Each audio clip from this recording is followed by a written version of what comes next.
Hello, and welcome to Storytime with the Bearded Booky. I am so excited that you have joined me on this literary voyage that we are on together. Every day, I will read a chapter from a story, and I hope that this story time can be a part of your daily routine and I can continue to read for you.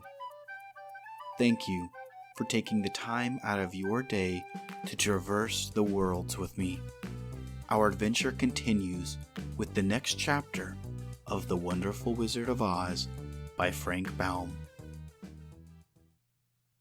Chapter 2. The Council with the Munchkins.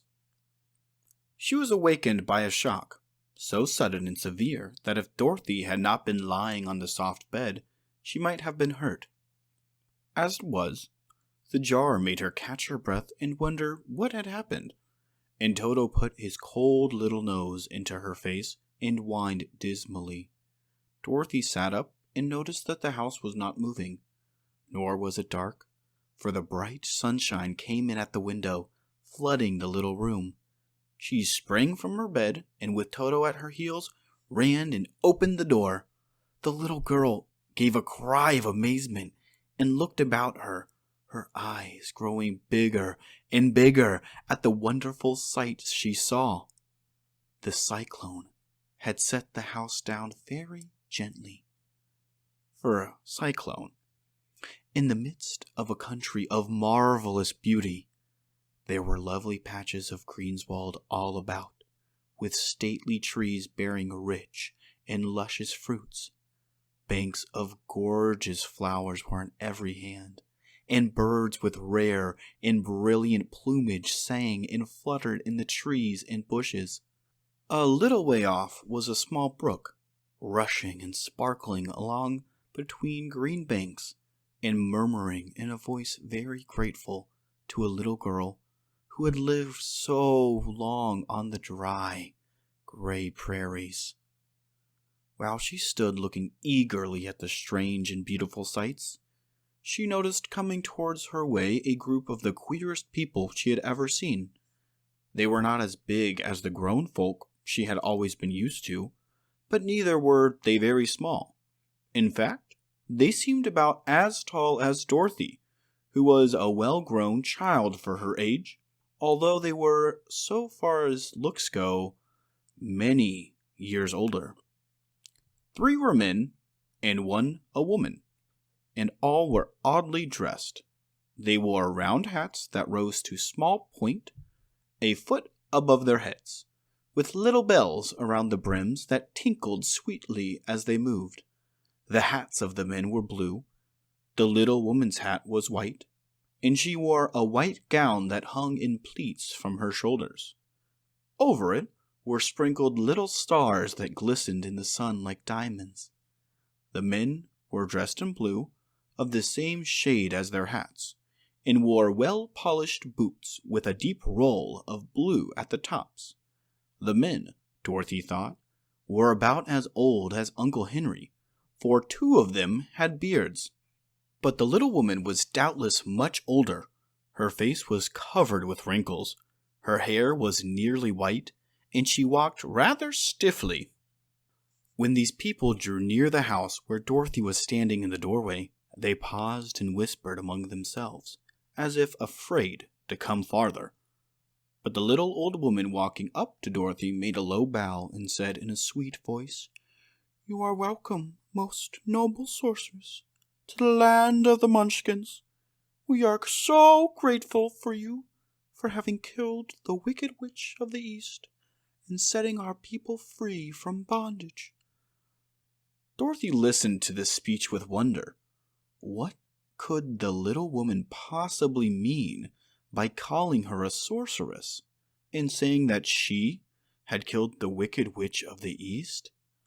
Dorothy was an innocent, harmless little girl who had been carried by a cyclone many miles from her home, and she had never killed anything in her life.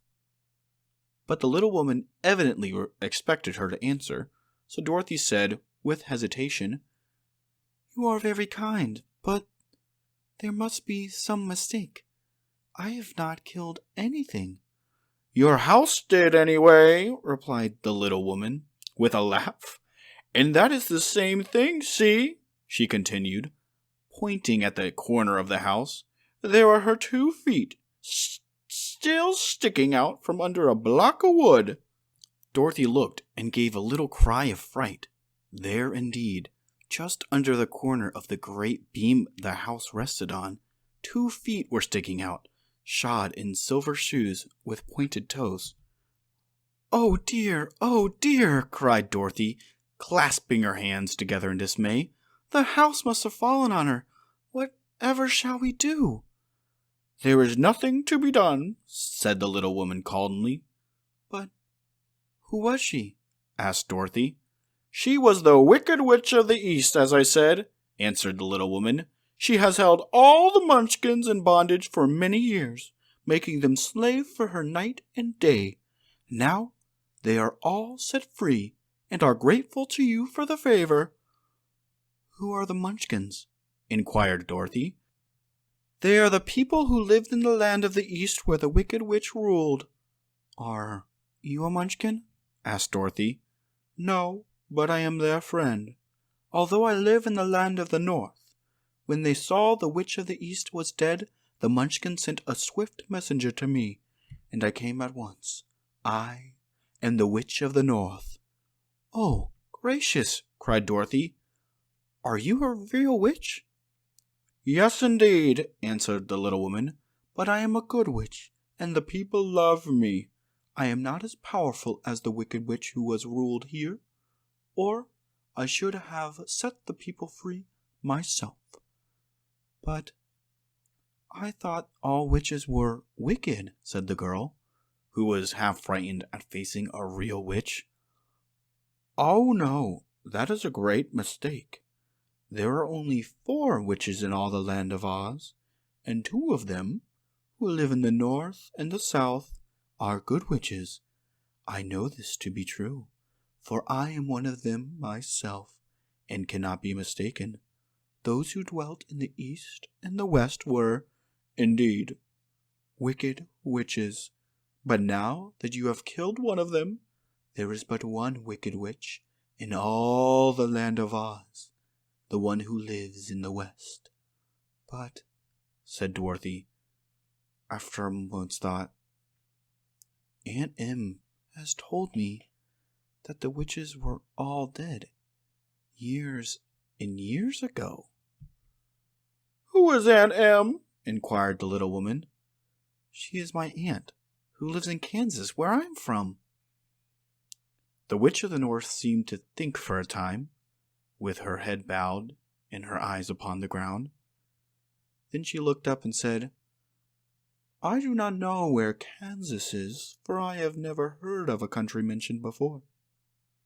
But tell me, is it a civilized country? Oh, yes, replied Dorothy. Then that accounts for it. In the civilized countries, I believe there are no witches left, nor wizards, nor sorceresses, nor magicians. But you see, the land of Oz has never been civilized, for we are cut off from the rest of the world. Therefore, we still have witches and wizards among us. Who are the wizards? Asked Dorothy. Oz is the great wizard, answered the witch, sinking her voice to a whisper. He is more powerful than the rest of us together. He lives in the City of Emeralds. Dorothy was going to ask another question, but then the Munchkins, who had been standing silently by, gave a loud shout and pointed to the corner of the house where the Wicked Witch had been lying. What is it? Asked the little old woman, and looked, and began to laugh. The feet of the dead witch had disappeared entirely, and nothing was left but the silver shoes. She was so old, explained the Witch of the North, that she dried up quickly in the sun. That is the end of her. But the silver shoes are yours, and you have them to wear. She reached down and picked up the shoes. After shaking the dust out of them, handed them to Dorothy. The Witch of the East was proud of those shoes, said one of the Munchkins, and there is some charm connected with them. But what it is, we will never know. Dorothy carried the shoes into the house and placed them on the table. Then she came out again to the Munchkins and said, I am anxious to get back to my aunt and uncle, for I am sure they will worry about me. Can you help me find my way? The Munchkins and the witch first looked at one another, and then at Dorothy, and then shook their heads. At the east, not far from here, said one, there is a great desert, and none could live to cross it. It is the same to the south, said another, for I have been there and seen it. The south is the country of the Quadlings. I am told, said the third man, that is the same at the west, and that country, where the Winkles live, is ruled by the wicked witch of the west, who would make you her slave if you were passed her way. The north is my home, said the old lady, and at the edge is the same great desert that surrounds this land of Oz. I am afraid, my dear, you will have to live with us. Dorothy began to sob at this, for she felt lonely among all these strange people. Her tears seemed to grieve the kind-hearted Munchkins, for they immediately took out their handkerchiefs and began to weep also. As for the little old woman, she took off her cap and balanced the point on the end of her nose while she counted 1, 2, 3 in a solemn voice. At once the cap changed to a slate, on which was written in big white chalk marks, Let Dorothy go to the City of Emeralds. The little old woman took the slate from her nose and, having read the words on it, asked, Is your name Dorothy, my dear? Yes, answered the child, looking up and drying her tears. Then we must go to the City of Emeralds. Perhaps Oz will help you. Where is the city? Asked Dorothy. It is exactly in the center of the country, and it is ruled by Oz, the great wizard I told you of. Is he a good man? Inquired the girl anxiously. He is a good wizard. Whether he is a man or not, I cannot tell, for I have never seen him. How can I get there? Asked Dorothy. You must walk. It is a long journey through a country that is sometimes pleasant and sometimes dark and terrible. However, I will use all the magic arts I know to keep you from harm. Won't you go with me? Pleaded the girl, who had only begun to look upon the little old woman as her one friend. No, I cannot do that, she replied, but I will give you my kiss, and no one will dare injure a person who has been kissed by the Witch of the North. She came close to Dorothy and kissed her gently on the forehead. Where her lips touched the girl, they left a round, shining mark, as Dorothy found out soon after. The road to the City of Emeralds is paved with yellow brick, said the witch, so you cannot miss it. When you get to Oz, do not be afraid of him, but tell your story and ask him to help you. Goodbye, my dear. The three Munchkins bowed low to her and wished her a pleasant journey, after which they walked away through the trees. The witch gave Dorothy a friendly little nod, whirled around on her left heel 3 times, and straightway disappeared, much to the surprise of little Toto, who barked after her loudly even when she was gone, because he had been afraid to even growl while she stood by. But Dorothy, knowing her to be a witch, had expected her to just disappear in that way, and was not surprised in the least. Amazing. What an incredible chapter of The Wonderful Wizard of Oz. I cannot wait for you to come back tomorrow for Chapter 3, How Dorothy Saved the Scarecrow. Storytime is precious, and each and every one of you are precious to me. Thank you again for coming to Storytime with the Bearded Booky.